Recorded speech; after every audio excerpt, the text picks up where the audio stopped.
benefit from this treatment are the ones that, they develop symptoms, get a quick test, and then go in and get your treatment. That's like the perfect reason why you would want to be tested. And that's one of the reasons why, with the federal government not coming through with these at home, we want to prioritize our elderly population.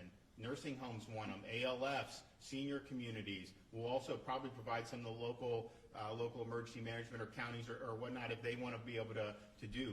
But that is a very good example. What is a bad example is when you attach testing requirements to things like getting on an airplane. You think about how that affects the economy and affects people's willingness to travel.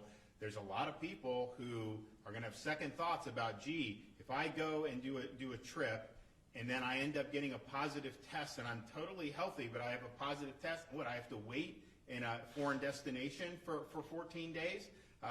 Testing, forcing healthy people to test to go back to work does not make sense. And so for clinical reasons, that's the whole purpose of it, and that's where we want the testing to go. I mean, as Joe said, you do have people when the kind of the hysteria gets going, you'll have certain people that will go out and will just get tested all the time at some of these sites, and that's not a good use of resources. And so he's going to put out guidance that talks about some of the examples where it makes sense, where it doesn't. But I do think he's 100% right.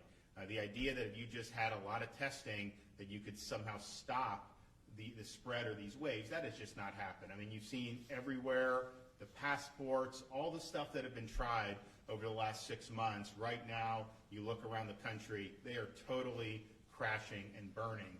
And not only did it not work, it caused a lot of damage.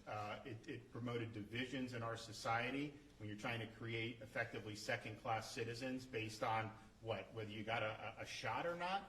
We've never done that before in the United States, and I think it's been used in ways that we're going to definitely regret for a lot of times. But it wouldn't be worth doing that even if you could show modest benefit, but you see no benefit. It's been a total failure. So part of the problem with what we see with how this whole thing's gone is, when there are things that fail, there's just a certain segment that just will never admit that and will never move forward on a better foot. And so you're kind of dragged down in some of these parts of the country with some of these legacy policies. But as Joe said, that's one model, a biomedical security state, not a society I want to live in. And the thing is when you have a free society like Florida, people can choose to be more cautious with what they do, and that's totally within their rights to do it. No one is saying, if you want to govern your affairs based on the whims of someone like a Dr. Fauci, you are free to do that, but you ain't making the rest of us do that, and that's I think the difference between what we're doing here and some other states.